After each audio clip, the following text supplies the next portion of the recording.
We got our rematch, boys and girls. Born Ghost coming out on top of Unitas Exercitus. They beat us in the MLCW Week 1 matchup. But we had a random spin right after, and we matched up against them again, and we came out on top. This time we did a no-dip rematch. So 11s couldn't dip down on the 10s, and 10s couldn't dip down on the 9s. You had to go for your Town Hall. We came out on top by 4 stars, 76 to 72. But enough of that. Shout out to Unitas, man. Was a great and epic war along with the MLCW. Hope to see you guys soon. But let's get on with this video right here, right now. We're going to go over a couple very common Town Hall 10s and how to 3-star them. I know Town Hall 10s are rough, man. It is rough to try to 3-star these boys. But here are a couple different very common Town Hall 10s and how you might be able to 3-star. So Michele comes in on this base right here with 45 minors plus some CC minors. Now I might get a lot of hate in the comments about the minors, but hey, it's getting the job done. It's the one that's 3-starring these bases. So she's gonna lay down her queen and the king on the base to funnel the minors to keep them into the core. So notice she lays down the queen over there at the top left hand side to take out that side trash, and then the king over here at the bottom right hand side along with some minions, and no, I was going to say some wizzies, but no wizzies. I don't see no wizzies right there. Queen and king on the sides right there, gonna lay down the minors over here on the Town Hall side. Minors along with the CC minors got 4 heals and a rage. Of course, the heals will be there to lay down on top of them to keep them going and alive. Notice she doesn't have any freeze. Now this one has a CC comp of a Lalo.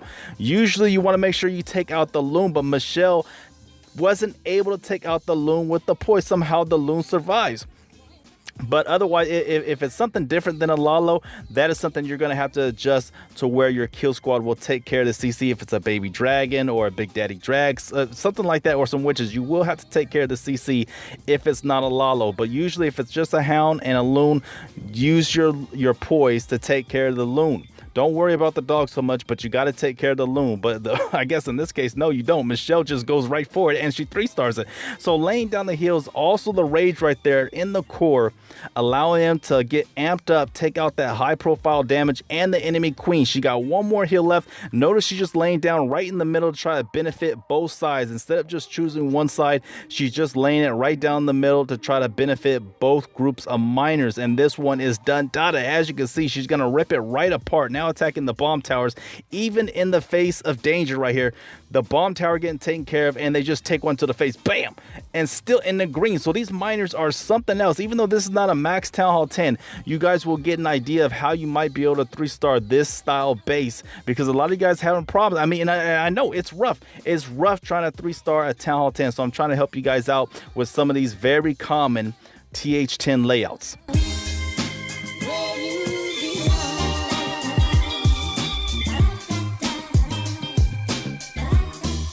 All right, another very common Town Hall 10 base setup where you'll see one group of AD set to one side and the other 2 set to the other. He brings in the Shattered Go-Ho. Now notice what he does. He's going to lay down a baby dragon over here at the bottom left-hand side to funnel the Shattered kill squad. So he's going to lay down 2 golems. But Baby Dragon getting great value out of him. Instead of just laying down some minions, Baby Dragon able to take care of those high-profile storages very quickly. Wizzy's right behind the golem taking care of the collectors. Another golem gets laid down right there in front of the mortar, and a Wizzy to set the funnel. Now he's got 6 bowlers along with his king, queen, and the jump spell. Jump spell instead of wall breakers, because you could very easily get thumped in by the Inferno or the splash damage from the Wizzy Tower. So just go ahead and access 4 compartments right there, right into the face of the Inferno.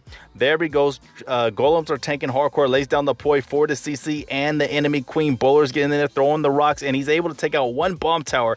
That way his hogs does not have to face that obstacle right there. He has 2 heals and a freeze that he'll be using for the hogs. Here comes some hogs, sprinkling them in on the 3 o'clock side, gonna rush to the Inferno. CC hogs will be released on the mortar right there, and that's just to keep these hogs that are coming in hot at this side right here, keep them in the core, heading to the path, heading on that path towards the Inferno. Lays down the heal.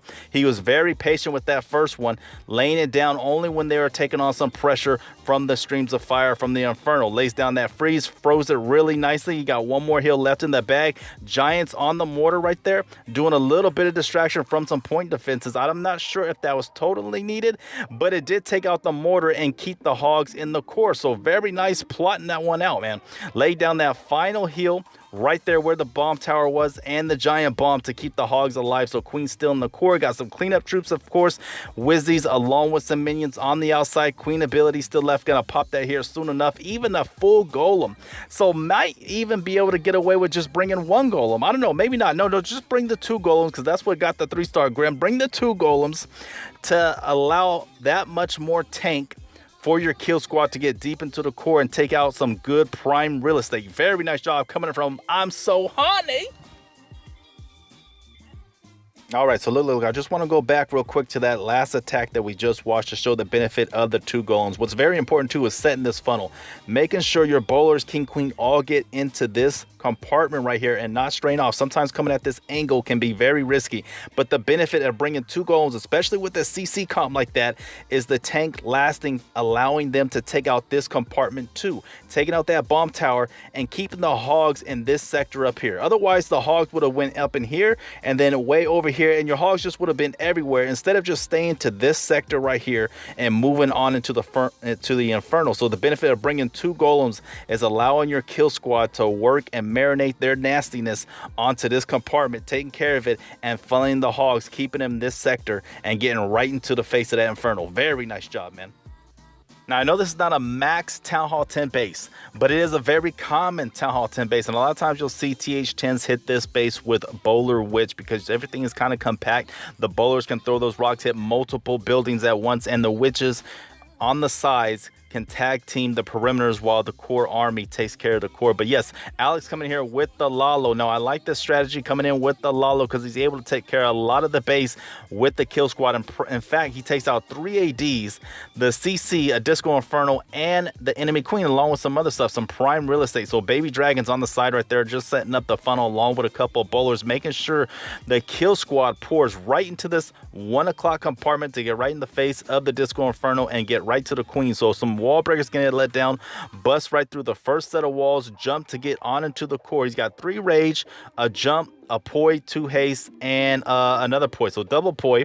Here comes the king queen golems getting into the core. Now he brought shattered to make sure the golems take long enough so that the kill squad can get to a lot of stuff right here. Here comes the golem and a loon out the CC, lays down the double poi, getting to the queen right now. His queen is just in the back sniping. Bowlers are throwing the rocks, getting a lot of stuff taken care of. I think he gets 44% into the base before sending into loon. So yes, very nice, taking care of this base perfectly with the kill squad. Remember, he has 2 rage along with 2 haste that he'll be letting down for the loon. So we got some king on king action right here. His king loses to the battle, but he's gonna get to 3 ADs. So nice kill squad getting into this base and setting it up for the loons. Now let's pause it. Let's see where he wants to come in from. If he comes in from this side right here, he's not going to get right into that Disco Inferno because the loons will go down into the cannon, into the Wizzy, backtrack to the cannon right here, and then go into the arch tower and then on into the core. They will skip that Inferno. So he decides to come in from the top left-hand side. He's going to set down a couple loons along with 2 dogs. So here comes 1 dog. Few loons on that Wizzy tower. I like it. Taking care of the Wizzy. They're going to catch up with the rest of the loons coming in from the 9. But dog is thinking, no, he only had 1 dog. My bad. Only 1 dog.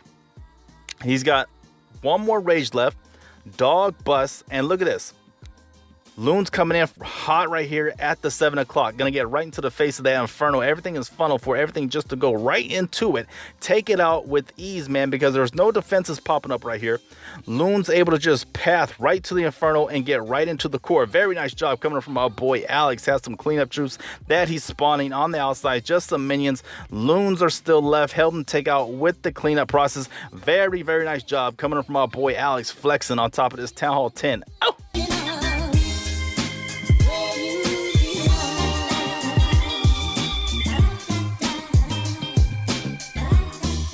I hope that I was able to help you Town Hall 10s out that were struggling with some of those very common bases in Clan War. If I did help you out, be sure to smash that like button. Leave a comment down below if you would like to see more commonly used bases in Clan War. That way I know, even if you're a Town Hall 9, 10, or 11, let me know. That way I could bring these videos to you. But yes, we are in a war with bad intentions, 78 to 67, just over 4 hours left. It's looking so far so good. I think we got it in the bag.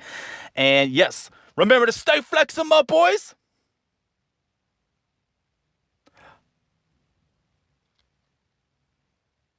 Peace.